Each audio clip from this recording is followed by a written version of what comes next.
Okay, I was just, let me start here. Okay, let's visualize the world as teachers, as educators, as individuals. Let's visualize what will happen in another 20 years, globally and locally, in terms of air, water availability, and forest cover, in terms of fuel, cooking gas, and energy, climate and weather, agriculture and food security, health and diseases, war and terrorism, social fragmentation and disharmony, human population and urbanization, resources depletion, etc., etc. You see, uh, at the moment, the world is having all these issues. And when you look at the future of these issues, I think this is going to be hard because when we compare 20 years before and now, I think a lot of things have been changing. Air is not getting cleaner, it's getting worse. Water availability is becoming more scarce. Forest is degrading, fuel, cooking gas, energy, it's all problem. Climate, with the climate change is becoming more harsh and harsh all the time. Agriculture, food security, health. So everything is actually going to become harsh as far as I know, as far as I understand. Some people say, oh no, it's going to be easier. Fine, it's good to be positive, but if you really compare the past with the present, I think it's going to be harsher than what we have today. So what can we do now? As an individual, as a teacher, as a principal, school principal, what can I do? That's what we have to start thinking individually. And what as individuals, as teachers, as principals, can we do to address these issues? The issues that I talked about, the 9 issues. There can be more issues, but these are the principal ones, the main ones. So now I've just compared the 4.6 billion years of the age of the Earth, the evolution time of the Earth into 1 hour clock. Okay, so in 1 hour there are 3,600 seconds in 1 hour. And if we look at the Earth's clock, the evolution clock, from the human time, we feel that it's so long time ago, very long time ago. But if you look at the Earth's clock, the evolution clock from the ecological perspective, from the ecological or the geological time, it's just very, very close. We came, actually the humans appeared the last. Humans appeared at the last minute. The modern human actually appeared at 59.59.9 minutes. That means 0.0.01 second. And during this very short time, within a fraction of a second, we have pushed this Earth. The Earth means our common home.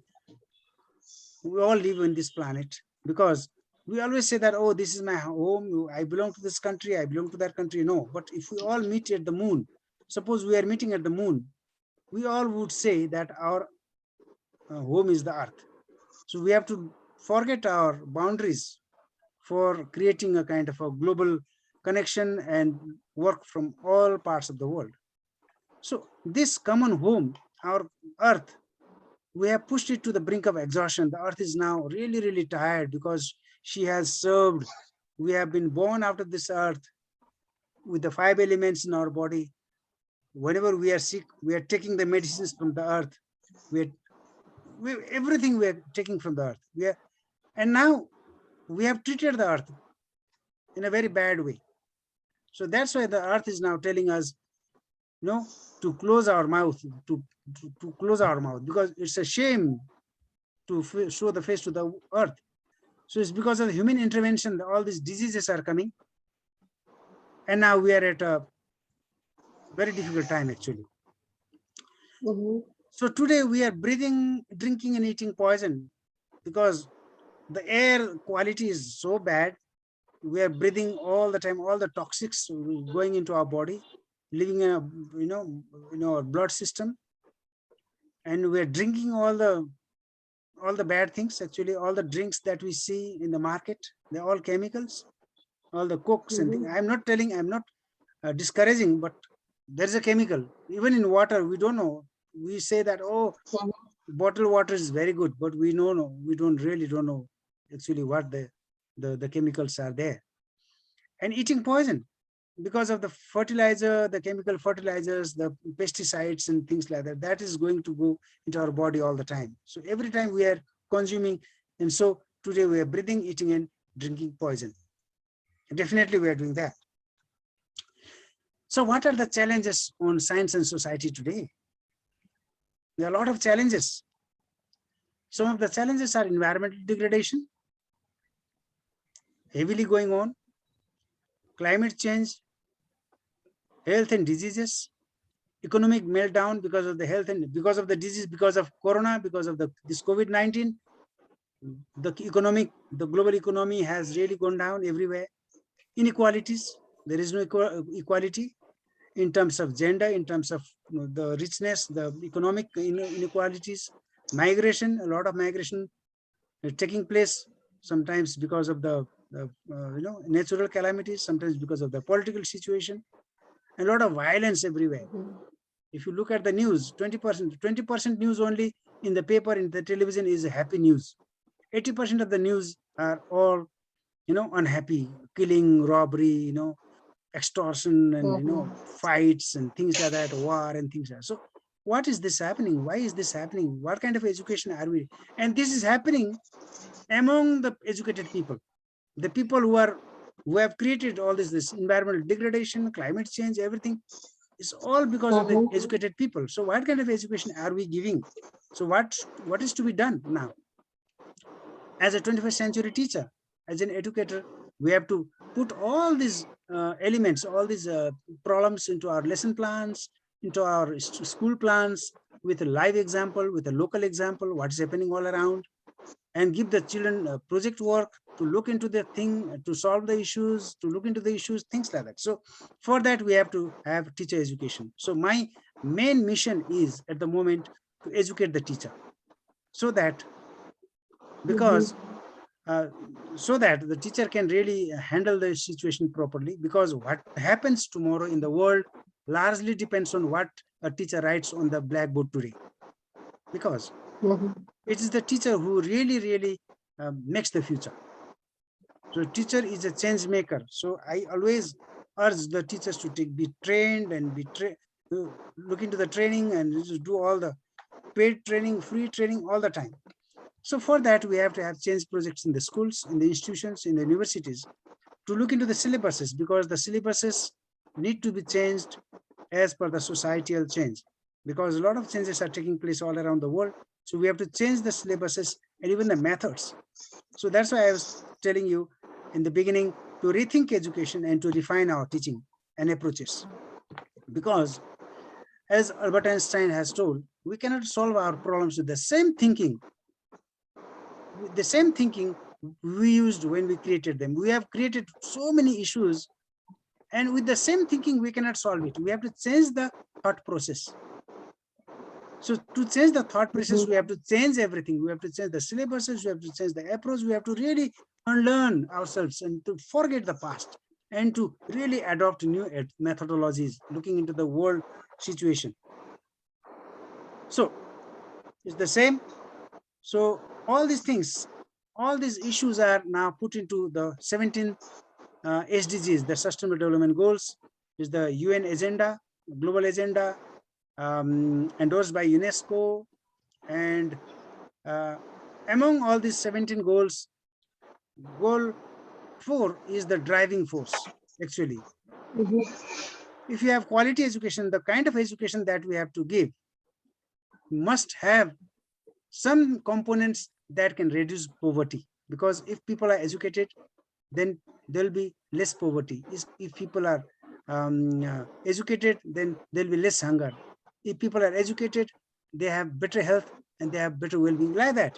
So education is a driver, actually, but the kind of education that we are giving today may not solve it. So we have to really change the whole system, whole approach, rethink everything, refine our teaching, and make the education a really quality, because quality education gives the quality of life.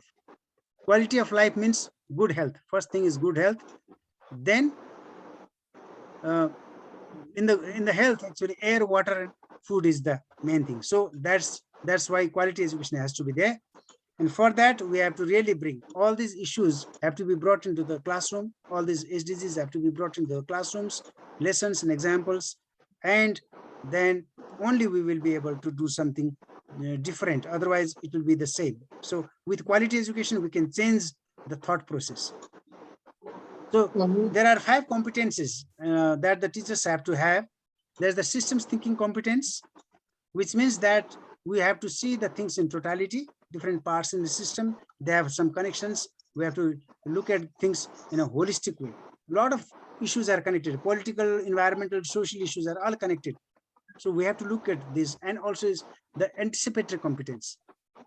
After looking into the systems thinking competence, one should be able to foresee the future and see what can be done in the future and prepare the children for the future, for the challenges that we are going to face.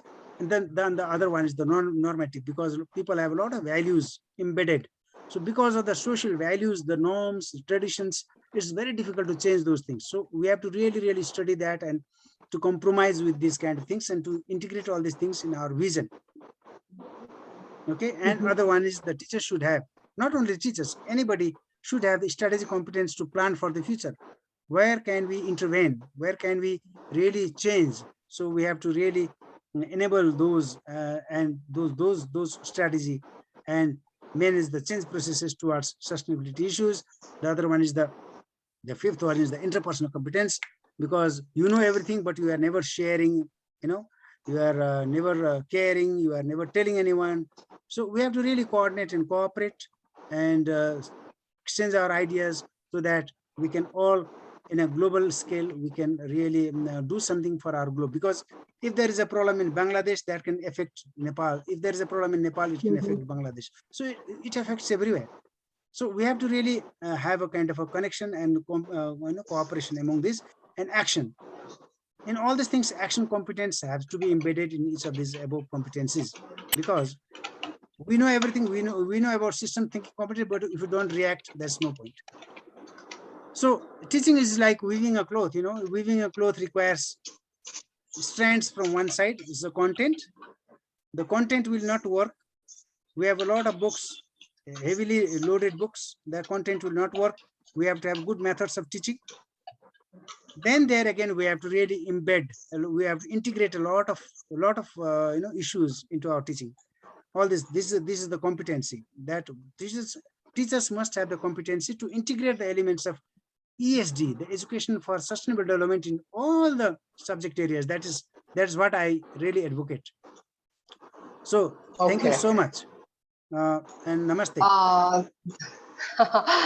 Thank you so much for joining us, sir. I will connect you very shortly in another session. I will inform you accordingly, sir. And thanks for your great lesson today. Dear viewers, we are really thankful to our international guest of honor, Mr. Parshuram S. Niraula, if I have pronounced it correctly.